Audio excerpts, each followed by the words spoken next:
this thing on? Cool. Okay, welcome everybody. This is the 8 o'clock session here. Hope you're all having fun at heart. You all having fun? That seems subdued at best. Okay, well, I've been to a bunch of these things, and this one looks like it's going to be one of the most awesome ones yet. It's just, it's all coming together. No lost children yet, and no major incidents. We found the police spying on us just off-site, which is kind of interesting. We'll have pictures of that later. But for now, we have an interesting talk, which I took a picture of on my camera, Countering Behavior-Based Malware Analysis. Did I get that right? By Numan Numbra. So please give him a warm welcome here. Thanks.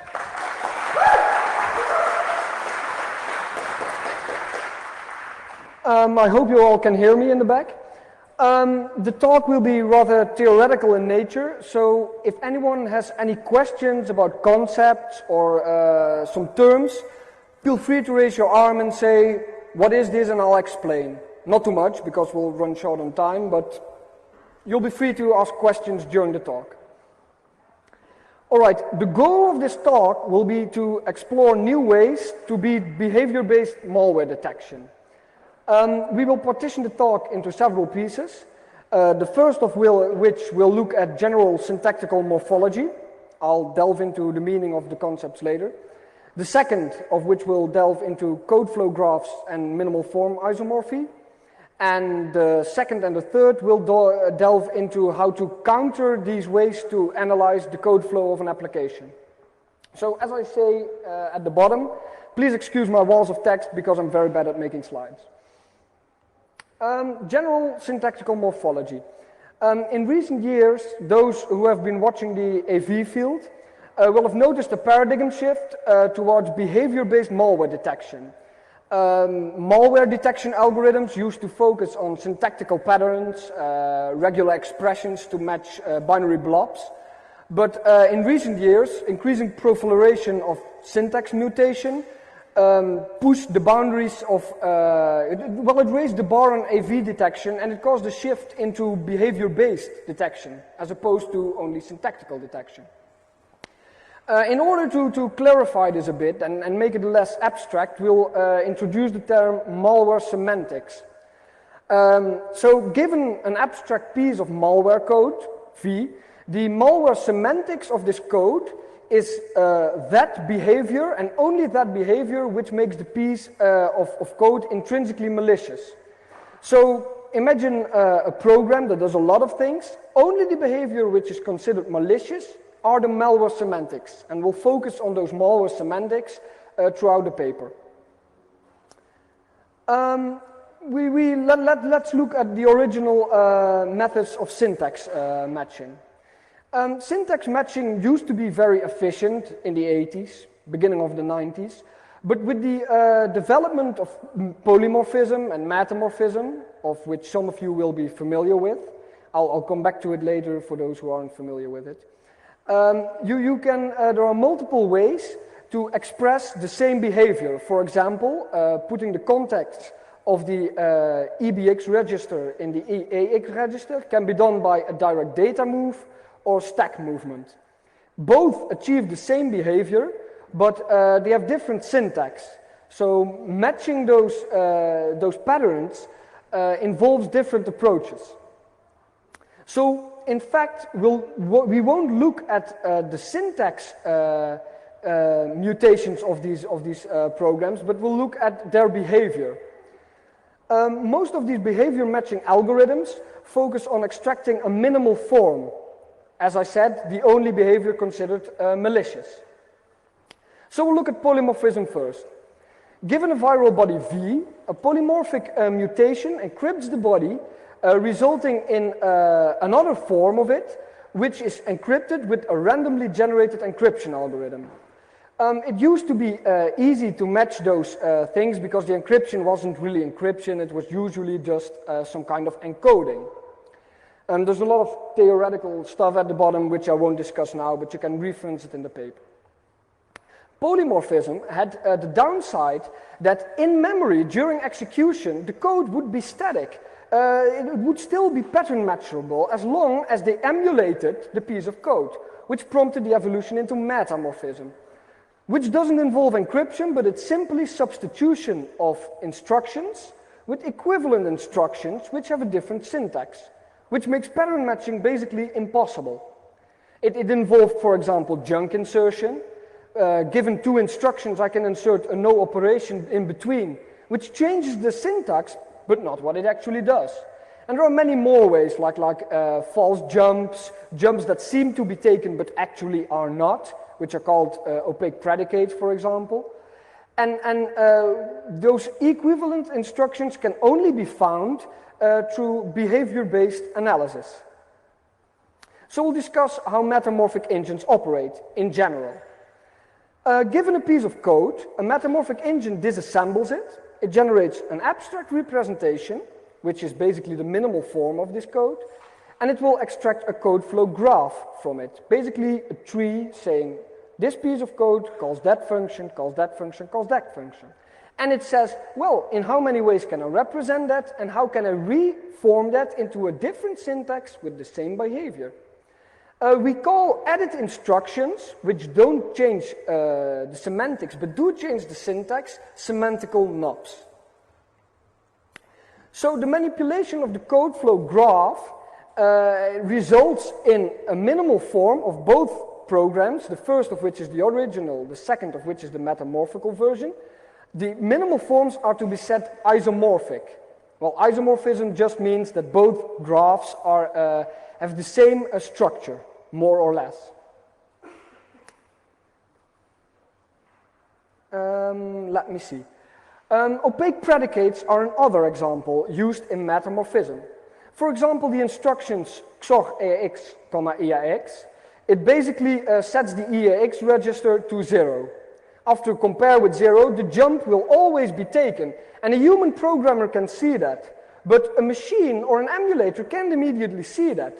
It will just analyze what code flow path should I take, and it will take both branches whilst emulating, which makes emulation a little bit more complex.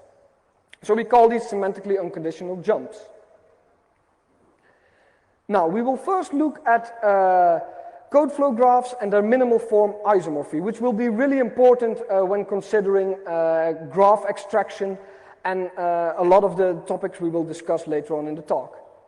So given a sequence of instructions and the minimal form, we can extract what behavior is malicious by looking at the graph and then seeing, all right, it takes this branch, it takes this branch, it takes this branch, and the exact behavior of those branches is what makes it malicious, and only the instructions executed there.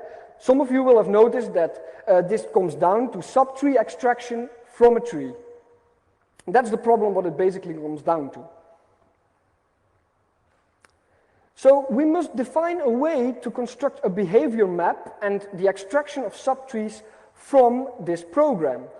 The two core elements of this behavior are what instructions are executed and what order, because both, and only both, constitute the maliciousness of the program. Well, there is a really nice grammar constructed for this, and I won't go into that because that's not really that interesting. But if you're interested into the grammar and the techniques behind it, I'll reference to the paper again. So we can consider a program any sequence of instructions, P, and the extracted model we will call the code flow graph. The problem of extracting this graph is related to the halting problem. Yeah, for those of you familiar with it, the halting problem is a problem in computer science where we decide, does this program even stop? It's really hard to determine it. In fact, you can develop an algorithm which determines whether the program stops. I won't give the proof here, but trust me. So given the program execution P, when we follow the code flow graph by emulation, we will have to see, all right, we have to emulate this, we'll have to emulate this, and we'll have to emulate the full program in order to extract all possible subgraphs and all possible subgraphs containing malicious behavior. Now that we have established that we have to emulate the full program in order to determine whether it's malicious, we'll move on to the next piece. Isn't really interesting? J. Kinder had written a paper on detecting malicious code by model checking, which proposed a model, some kind of algebra, which checked this behavior and which looked at each class, whether mutation tolerant or not, does this subgraph contain malicious code? By checking, all right, does it do a move for those registers? We'll ignore instructions. And is the instruction after that a push of a register? For example, if that would be considered malicious. The problem with this is you have to develop a very large grammar and a very large regex, which isn't really practical. So now we'll move on to a model which is practical for code flow graph extraction. It requires us to develop when we are going to beat this, we have to discuss the model used by most antivirus products to extract the model and a way to beat this extraction, because that's where the core of this problem lies. And we'll focus on beating intrinsic weaknesses of the model extraction process. Well, as we have established before, we must fully traverse code flow. In order to make this hard, we have to make extraction almost infeasible. So I was thinking, how could I do this? Antivirus engines, they don't have all day to run an example. They have to be in time to analyze an example. So if it takes like 10 minutes to analyze a binary, it isn't feasible for the AV. So I was thinking of a method. How can I make the extraction of a graph or the emulation of certain code take a set amount of time? Well, in that case, I don't know how much time we have, so I'll skip this theoretical part. So basically, I stumbled upon a piece of code by Ron Rivest, and I'll discuss that later on. But first of all, I thought of a method which isn't really that efficient, but which will give you an idea of how to make it more time-consuming to extract a model. So say we encode each next jump or each next code flow mutation with an MD5, and we store it in a table.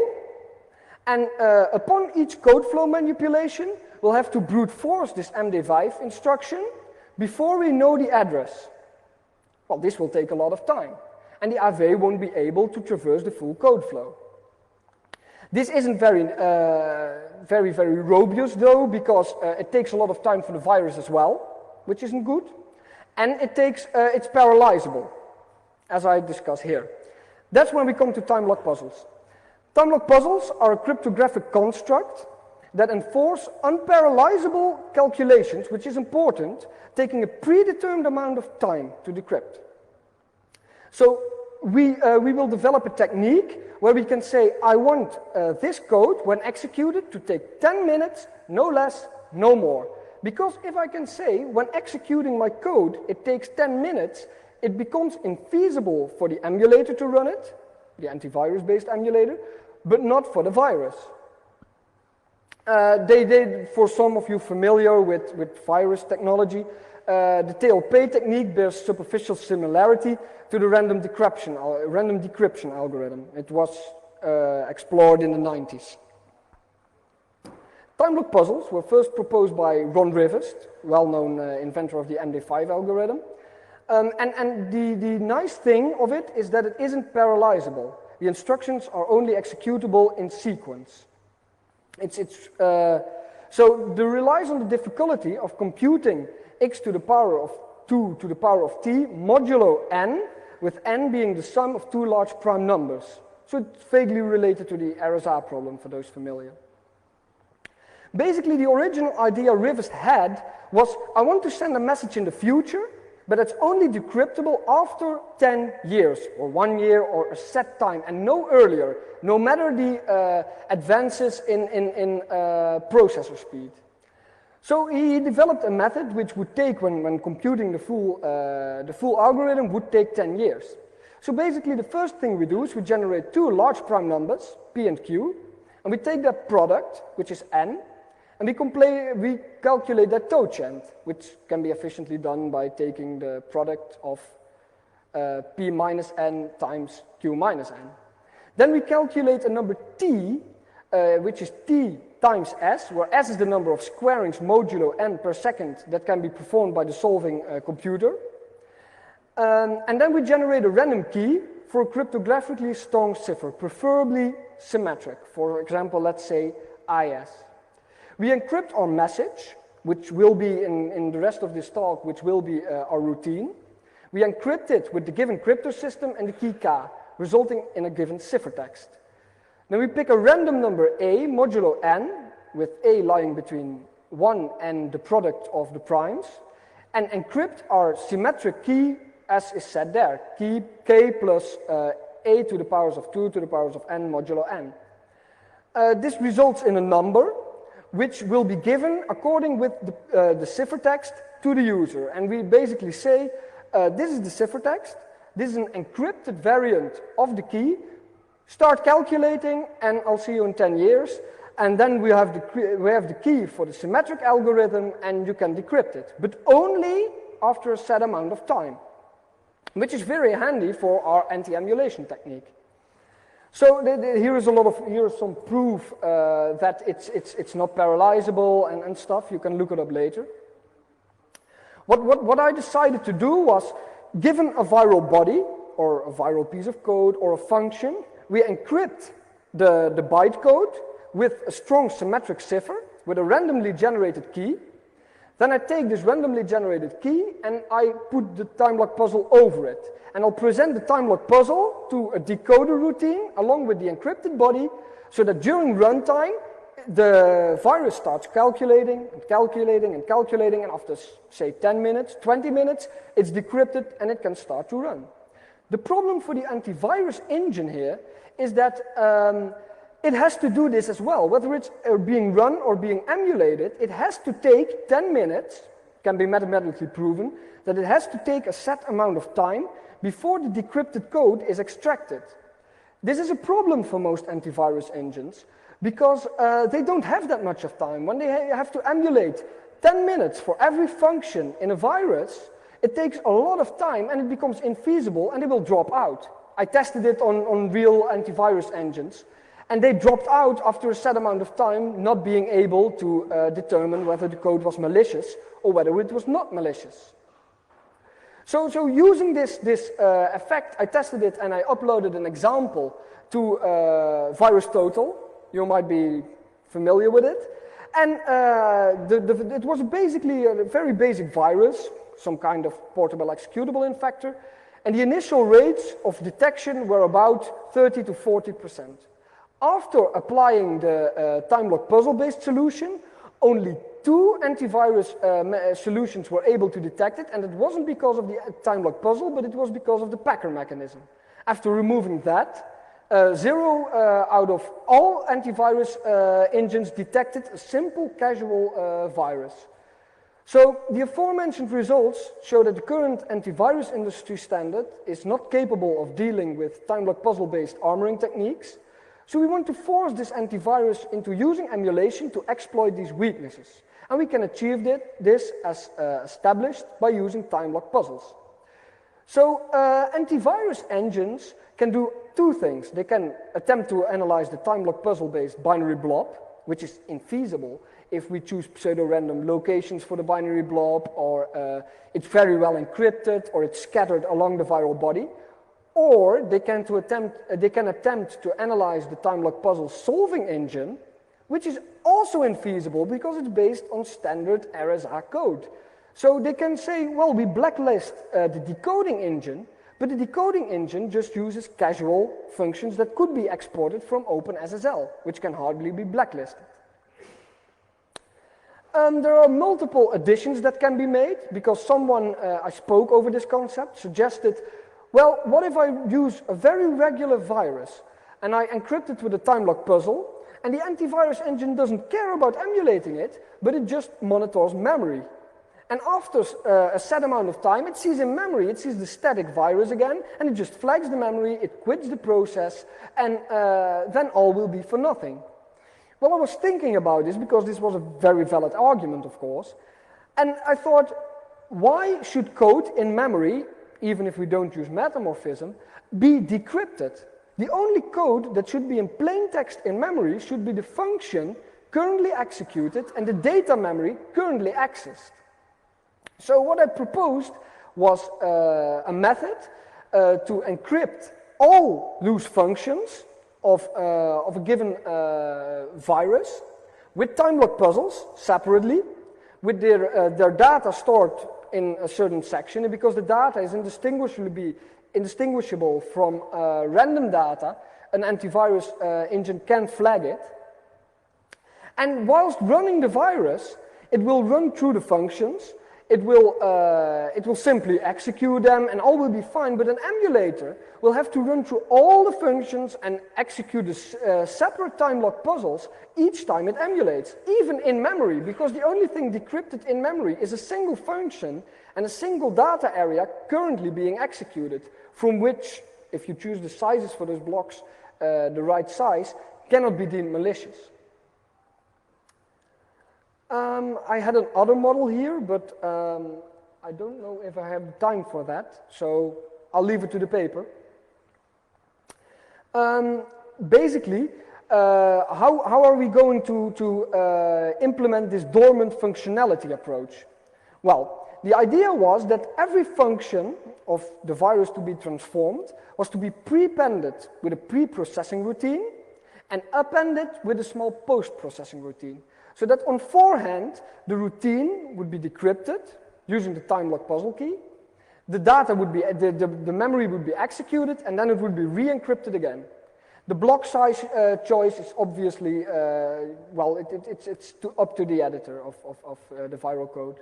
The same would go with data memory areas.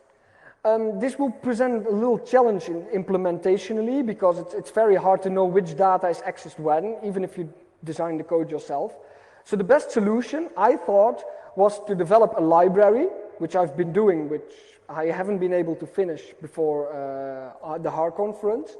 But it's a library containing most basic functions, but in a time lock puzzle variant. So upon access, it decrypts the memory given certain extra arguments, and after it exits, it re-encrypts it, all very transparently.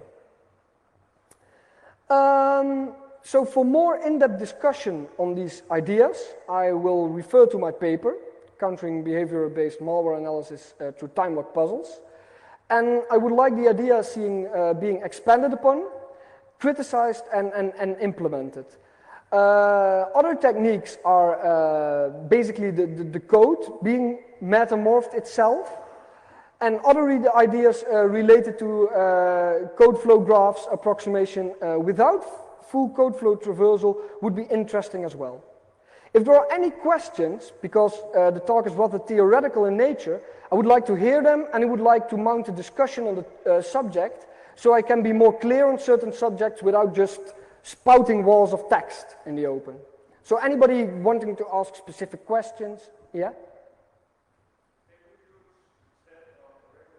Well, I can't really hear you.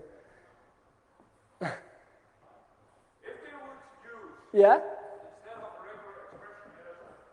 Yeah, I'll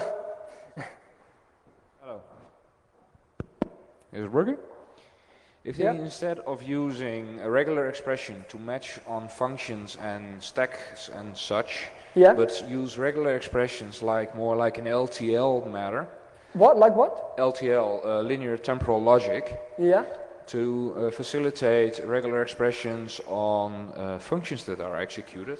Aren't they able to hook into the APIs and see malware form like that? Well, I've thought about that too, but that's a really good solution to the problem. Well, you're basically pointing it out. The solution to this problem, because behavior-based analysis is basically beaten in practice by this technology, the solution would be to implement an underlying framework, preferably inside the operating system, monitoring what APIs are called by which function, whitelisting them, seeing do they have access, what is the pattern, because simply analyzing the executable itself or segments of memory isn't going to work, because you can encrypt them with time lock puzzles.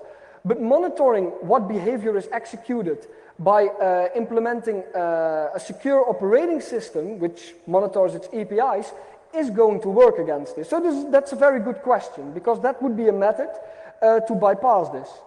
Well, one of the things you should implement if you would to try that is some of the things you would need to include are to include stutter equivalents, because if you use your time puzzles, then the validation of the formulas which are validating the API calls, which need to filter all out of the noise. Yeah. So I think it would be a little bit more complicated than that, but. Well, what do you mean exactly? Well, you talked about the halting problem, which essentially says that a program cannot finish. Well, basically, cannot determine if another program finish. Yeah. But that also means that if you have a monitoring state machine, which can be a regular expression or can be an LTL formula, that expression formula, it's when the calls are camouflaged in the calls, so that the real calls get snowed under in the noise, then we can get through there in that way, and we can't monitor the whole system, because otherwise we have the halting problem again. Yeah, that's basically true. So in that way, we need to use some stutter equivalents, thereby reducing the noise, because by stutter equivalents you have equivalents on the basis not of a morphism, but on the basis of behavior, and then you can find out probably what the behavior is. Yeah, that's basically true. Okay. Yeah, I haven't anything to add to that, so. If there are any other questions related to the subgraph extraction problem, or how do you extract those subgraphs? Yeah? You said you tested your code with VirusTotal. There you are assuming that all the vendors on VirusTotal already use behavior-based techniques, right? On VirusTotal, yeah. Do you know that for sure that... Yeah. I checked a lot of the products used on VirusTotal, and some of them, not all of them obviously, Panda and such, but most of them use some form of behavior-based analysis already. Okay. I know it's a relatively new trend, but some of them have implemented it, and have implemented it rather well. Oh, thank you. So if there's anybody else with I see the man over there. Oh, yeah, I'll come back to you. You said that the antivirus programs gave up after some time when they couldn't decrypt the file. Wouldn't it be a solution to say if they can't, or if it takes too long, then just to block the file? I'm not sure if it happens often that a legitimate program needs a long time to be analyzed. Have you any idea about that? You mean that it's not really handy for a program to take such a long time to execute? No, I mean the antivirus says, I cannot decrypt it, so I accept it. So it could be the other way around. I cannot decrypt it, so you say it will be immediately blacklisted because it takes too long. Yeah, right. Well, that's rather funny, because I discussed that this morning. It's basically, if you would say that would be equivalent to saying, this program, I've been executing it for an hour and it doesn't show malicious behavior, so it's malicious. Well, if I'm executing Outlook for an hour and it doesn't do anything malicious, I don't think you can classify it as malicious. The problem is, what is malicious behavior and what is not? I don't think it will be feasible in practice, perhaps in theory, but not in practice, to say that executing RSA-based instructions for 1 hour is to be classified malicious simply because nothing has been decrypted yet. I mean, software can't detect, oh, this is encrypted data. It could be random data. So I don't think it's rather feasible to say, I've been emulating this for an hour, I mark it as malicious. It can drop out, but it cannot mark it as malicious. Because, for example, I could merge my malicious program with a legit one, say Outlook again, and between the instructions of the legit program, I call these RSA instructions every minute and then. I have all the time in the world as a virus. And during the execution of 1 hour, it's a mix of the malicious behavior of RSA decryption with the legit behavior of the Outlook email client. I don't think it's feasible for any antivirus solution to mark that behavior as malicious simply because it takes a long time. Okay, thanks. No problem. There's a gentleman over there. So this seems a lot like the argument that first came out when Packers started being used more often, saying that I can't really hear you. Somebody won't be able to use code analysis to find malicious instructions if something is packed. And one of the quick turnarounds from the AV industry was to say, well, hey, look, this is a packer that is doing weird things. We don't care what the content is.